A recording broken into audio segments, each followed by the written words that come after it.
Mga kabiday, sa magandang oras sa lahat, welcome po sa aking channel. Ito po magandang pag-usapan po.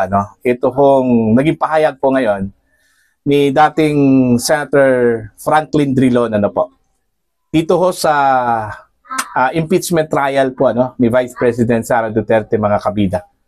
Kasi ho, napaka-bold yung kanya hong sinabi ho dito, mga kabida, thinking ito hong si Drilon ay Liberal Party.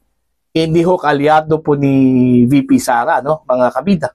Pero yung kanya hong sinabi, pumabor po dun sa PC Presidente, mga kabida, Eto, babasahin ko lang po, ito pong balita mula sa politico.com.ph. Ang kanila pong headline dito, mga kabida, no numbers, no trial. Drilon says Senate lacks votes to convict Sara Duterte. Ang matindi ho dito, ito hong sinabi po niya, Mark my word, there will be no trial in my assessment. The impeachment complaint is there, but the trial, in my views, will never happen.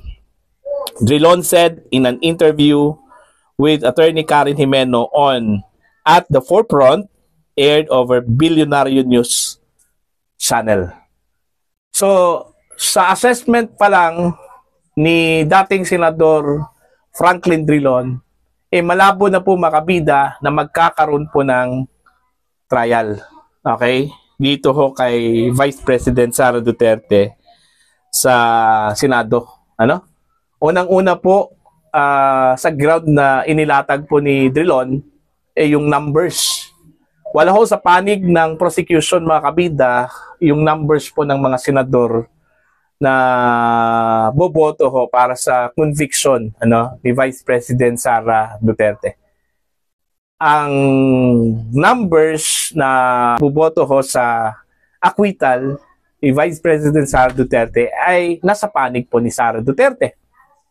Okay, kung maalala ho ninyo, mga kabida, may sinabi po itong si Senator Bato de la Rosa na as of now, nasa kanilang panig yung numbers. Meron po silang more than 9 senators na nag-commit na po, mga kabida, kay Vice President Sara Duterte na buboto ho para ho sa kanyang acquittal. Okay? So dyan pa lang, tapos na po yung boxing.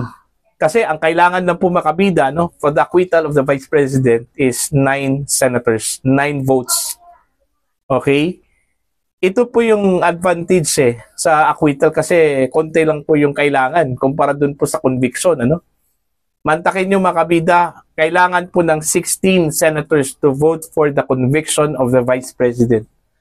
Okay? At yun yung mahirap kasi ho, ang tansya nga ng ibang mga eksperto po, mga kabida, na baka 5 lang daw yung boboto ho, dito ho sa conviction ni VP Sara. Kasi yung ibang mga senador po na perceive na maka-administrasyon, parang bumaliktad na ata daw . Meron ngang napabalita, kung naalala po ninyo, na meron dang 2 senador mula sa Alyansa para sa Bagong Pilipinas na nakipag-usap po kay Vice President Sara Duterte. Although itinanggi po ito ng isa sa mga napabalita, mga kabida, na wala hong katotohanan in the person of Senator Panfilo Lacson. Siya yung unang naglabas po ng kanyang denial statement na hindi daw totoo at walang katotohanan na isa po siya sa 2 senador na nakipagkita po kay VP Sara. Okay, at na nakipag-usap kay VP Sara patungkol ho sa impeachment trial at nag-commit daw kay VP Sara na boboto ho para sa kanyang acquittal, mga kabida.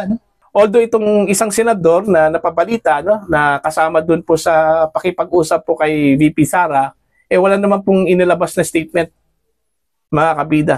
Parang hinayaan na lang po niya yung balita na lumabas po sa social media, yung rumors na lumabas po sa social media po, mga kabida.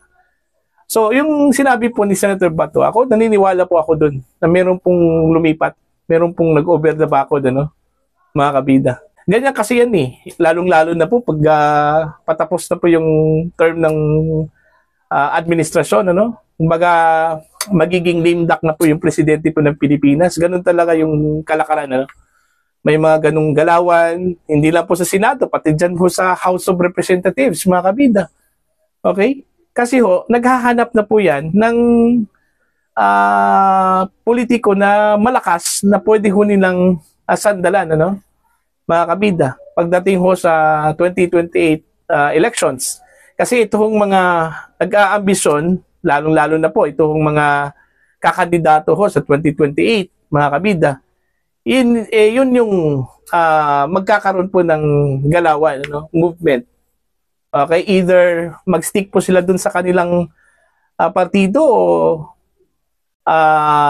tatalon yan dun po sa mas malakas at marami po, ano, mga kabida.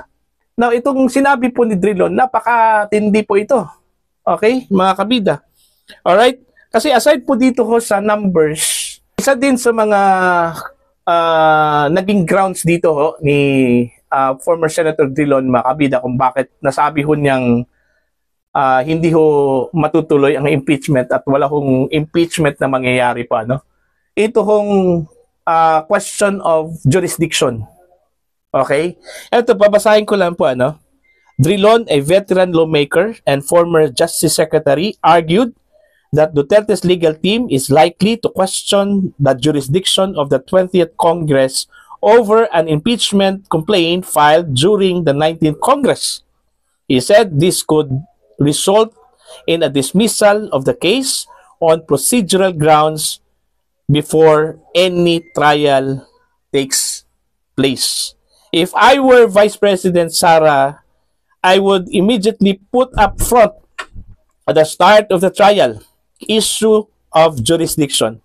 I am not aware of any precedent which we can rely upon, he said, adding that the case could eventually reach the Supreme Court. So, yun po, mga kabida. So, posibleng i-employ po, ano, ng legal team ni Vice President Sara Duterte yung issue ng jurisdiction ng 20th Congress.